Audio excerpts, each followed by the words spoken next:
बोल, आतंकवादियों पे हल्ला बोल, नस्ली गुंडागर्दियों पे हल्ला बोल। समाजवादी पार्टी के तमाम आए हुए नेतागण, तमाम दोस्तों, साथियों, भाइयों और बहनों, देखिए मैंने जब परसों देखा कि एक स्टेटमेंट आया एक मिनिस्टर का। मिनिस्टर बनने के पहले आदमी एमएलए बनता है। एमएलए बनते वक्त एक कसम खाता है, संविधान की कसम खाता है, उसके बाद एमएलए होता है। और जिसने संविधान की कसम खाया वो कह रहा है जाकर के रत्नागिरी में कि अगर वहां पे कश्मीर में आतंकवादियों ने जात और धर्म पूछ करके मारा है तो अब तुम लोग भी अपना सामान खरीदने के पहले उनसे सामान बेचने वालों से हनुमान चालीसा पढ़ाना।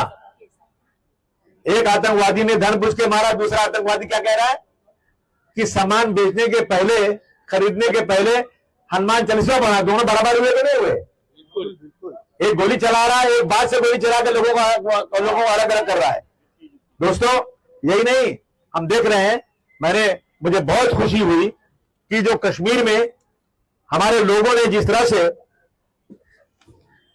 आदिल जो टूरिस्ट था, जो घोड़े चला रहा था, आदिल जिस फैमिली के साथ था, जब गोली चलना शुरू हुई तो आदिल भाग करके गया और उसका AK-47 हाथ में पकड़ने लगा।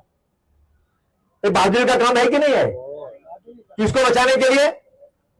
अपने भाई हिंदू को बचाने के लिए। इसमें हिंदू और मुसलमान की बात नहीं है, इंसानियत की बात है। इंसानियत से बड़ा कोई मजहब नहीं होता। और उस वक्त टेररिस्टों ने नहीं देखा कि ये मुसलमान है, नहीं पूछा कि आदिल तुम कौन हो, मुसलमान हो कि हिंदू हो, और गोली मार दिया, बेचारा मर गया हो, शहीद हो गया वो शख्स। और इसी तरह से मैं बीजेपी के MP मध्य प्रदेश के रहने वाले अरविंद अग्रवाल, वो कहते हैं कि मैं नजाकत भाई का एहसान भूल नहीं सकता। नजाकत भाई ने उनके बच्चे को आप उसके ऊपर सो गए, अपने पेट नीचे रख लिया उसको और लेके वहां से भागे, घर ले आए, खाना खिलाया।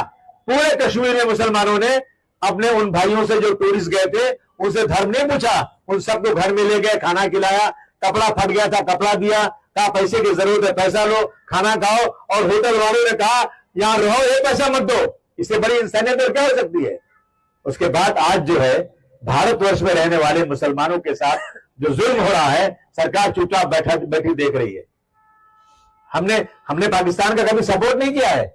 जितने बैठे हैं हमारे बाप दादाओं ने पाकिस्तान मुर्दाबाद बोला है और हिंदुस्तान जिंदाबाद बोला है। और वो लोग जो अंग्रेजों के तलवे चाटते थे, बदकिस्मती से आज वो सत्ता में आ गए हैं। आने के बाद वो मुसलमानों को कहते हैं कि हम यहां रहने नहीं देंगे। मैं भी एक वीडियो देख रहा था, कश्मीर को हम मुसलमान मुक्त कर देंगे। हमारी लड़ाई जो है इस्लाम से है, हम इस देश को इस्लाम मुक्त कर देंगे। आगरा में 27 साल के गुलफाम को मनोज कुमार राणा ने उसका नाम पूछा और गोली मार दिया। उसका साथी सैफ बचाने गया, उसको भी गोली चलाई। और उसके बाद वहां पे और कहता है छत्री दल के हैं, 26 मारा है तो 2600 मारेंगे। कहां है वो? आतंकवादी है कि नहीं है? मुख्यमंत्री चुपचाप बैठे हैं, प्रधानमंत्री चुपचाप बैठे हैं, कोई कुछ बोल नहीं रहा है। उनको खुली छूट दे दिया, जिसको चाहो उसको मार दो। ये हो रहा है। मैं देख रहा हूं कि दोस्तों पूरे देश के अंदर, मैं अभी देख रहा था एक बलकेश्वर मंदिर के मेंबर ने एक मुस्लिम आदमी पेंटिंग का काम कर रहा था, आए बोले तू मुसलमान है, तू यहां काम नहीं कर सकता, उसको निकाल दिया, वहां से काम नहीं करने दिया उसको। उत्तराखंड के देहरादून में 24 मुस्लिम कश्मीरियों को ढूंढ करके उनको खिलाफ वहां पे नारे लगाए गए, कश्मीर मूल्य वापस जाओ, और अगर 10 बजे तक नहीं गए ना तो घुस कर मारेंगे तुमको। क्या हो रहा है देश के अंदर? इसलिए हमने कहा कि एक हमको मेमोरेंडम देना जरूरी है। कम से कम हम लोग चल के, जो लोग, देखिए ऐसा है ना कि इस सोए हुए आदमी को जगाना मुश्किल है, लेकिन जो आदमी बहाना करके सो रहा है उसको क्या जगाना है? सरकार वो पढ़ रही है, देख रही है, लेकिन सरकार उसके बाद कुछ नहीं बोल रही। ललित शर्मा ने दावा किया कि हमारी लड़ाई इस्लाम से है। उन्होंने हरियाणा में 2 मुसलमानों को पीटते हुए वीडियो नजर आया।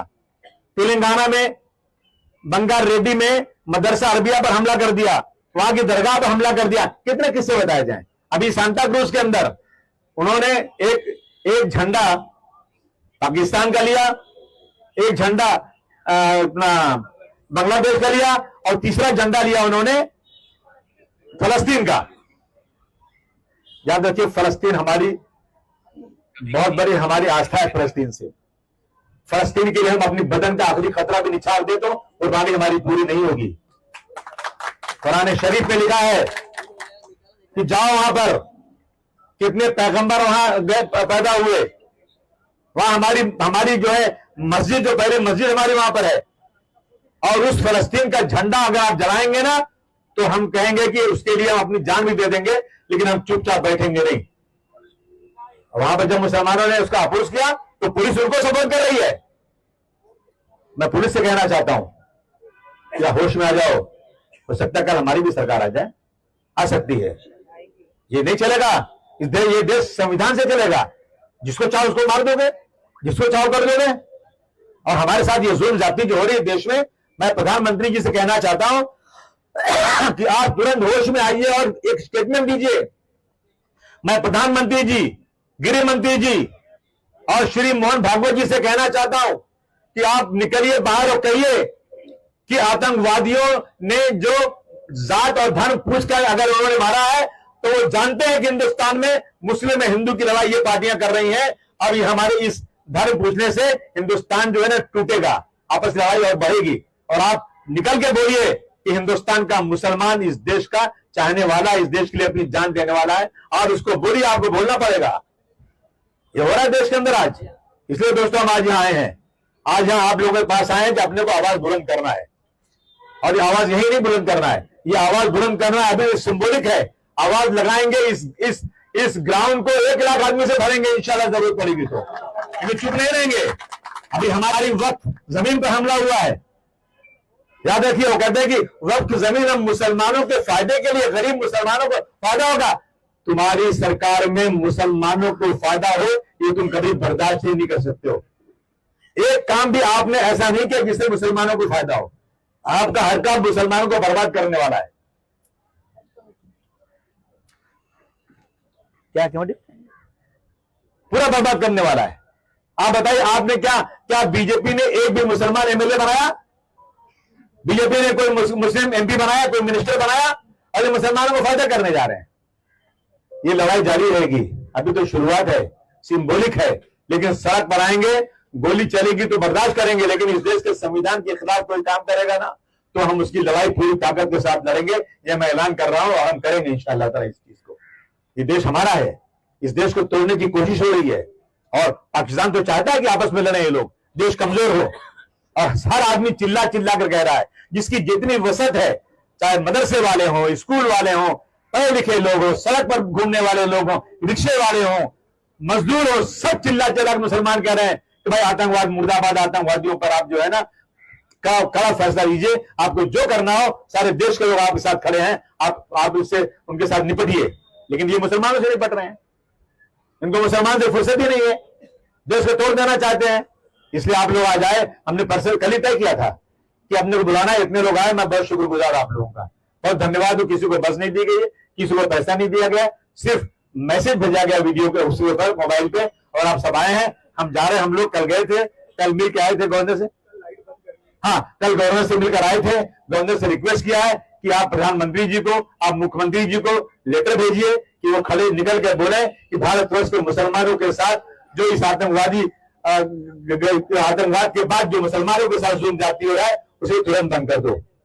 कल तय किया गया है, कल रात को 9 से 9:15 बजे तक तमाम हिंदू और मुसलमानों से कहना चाहता हूं, तमाम इस देश के देशवासियों से कहना चाहता हूं, हम सड़क पर निकल के हंगामा नहीं कर रहे। हमने एक ही दरखास्त किया है, और जो हमारे नेता हैं, जो मुस्लिम पर्सनल लॉ बोर्ड, जो हमारी लीडरशिप करते हैं, इन सब ने तय किया है कि कल 9 बजे से रात को 9 से 9:15 बजे तक हम लोग सब अपनी बिजली की बिल, अपनी बत्ती बंद रखेंगे, चाहे ऑफिस हो चाहे घर हो, जहां तक हो सके आपसे। आप सब लोग पूरी ताकत के साथ रात को 9 से 9:15 पूरे एरिया में अंधेरा कीजिए जितना कर सकते हैं।